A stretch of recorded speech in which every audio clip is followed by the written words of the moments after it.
Waalaikumsalam warahmatullahi wabarakatuh. Terima kasih atas kesempatan yang telah diberikan. Perkenalkan, saya Siti Fatimah Zahra dari Teknologi Pendidikan. Oke. Seperti yang saya lihat dari YouTube Mister Koronis yang sebelumnya, Oke. saya ingin bertanya mengenai teknologi.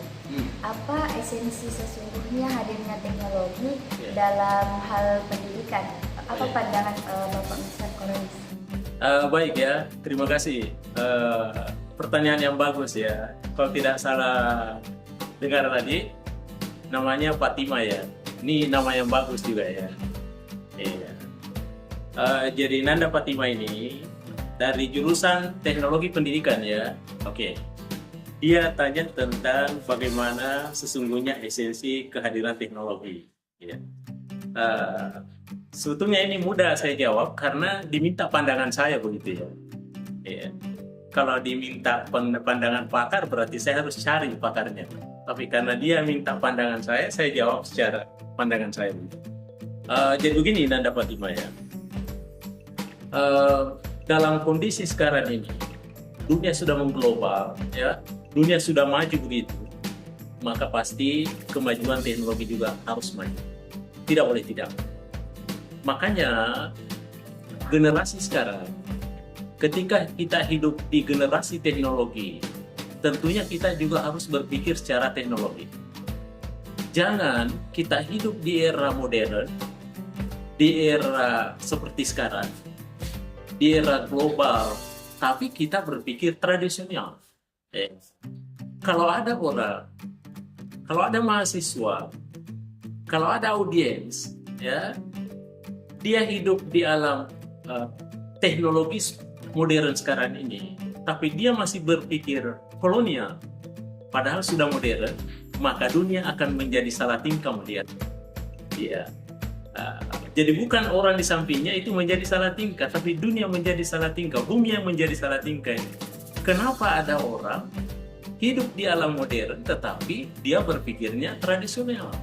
Makanya tradisional harus dijawab secara tradisional. Itu yang disebut dengan out of date, masa lampau.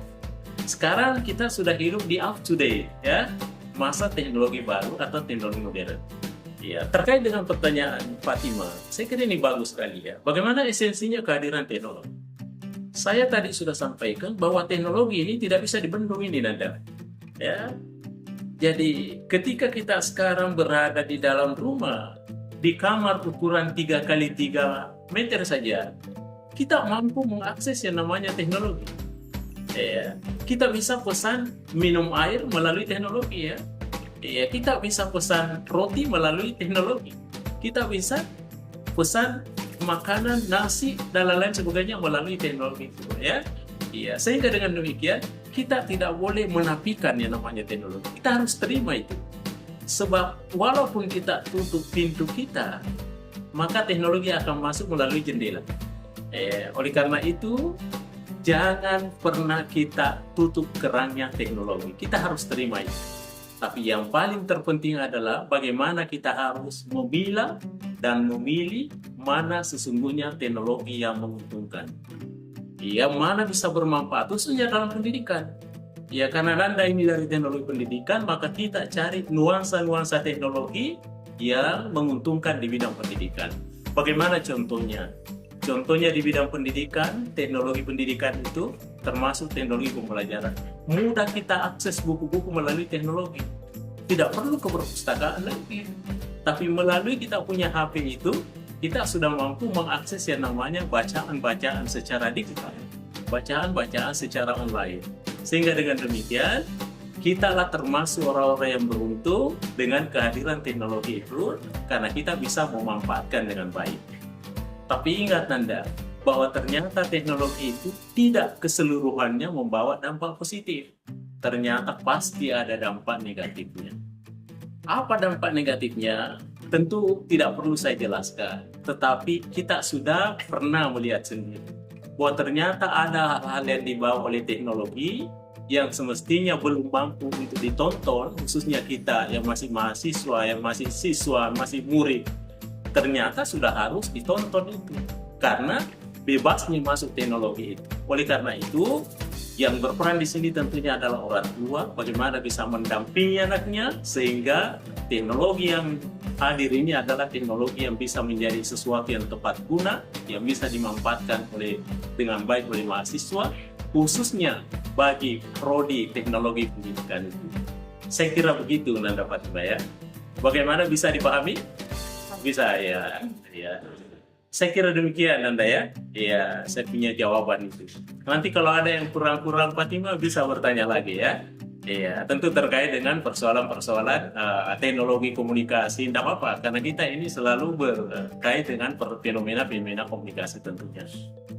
Saya kira demikian ya pemirsa sekalian, demikian saya sampaikan. Terima kasih atas segala perhatiannya. Saya mengambil sebuah kesimpulan bahwa kehadiran teknologi itu tidak bisa dinafikan. Suatu ketika kita tutup pintu, maka teknologi masuk melalui jendela. Ketika kita tutup jendela, maka bisa saja teknologi melalui atap masuk itu. Dia mencari celah. Makanya tidak perlu tutup pintu, tetapi yang paling terpenting adalah bagaimana kita bisa memilah dan memilih teknologi-teknologi yang baik. Karena begitu banyak teknologi yang sangat berguna ditawarkan, namun juga kita harus menyadari bahwa di balik banyaknya itu kebaikan-kebaikan yang dibawa teknologi, pasti ada juga hal-hal yang kurang baik. Inilah perlu kita bijak, tidak melihat hal-hal yang baik, yang tidak baik. Kita harus tinggalkan itu dan kita manfaatkan yang baik-baik saja, sehingga kita termasuk orang yang beruntung akibat datangnya teknologi yang baru. Dan ingat, teknologi harus dijawab dengan teknologi, dengan perilaku teknologi, dan berpikir secara teknologi. Saya kira demikian. Terima kasih. Assalamualaikum warahmatullahi wabarakatuh.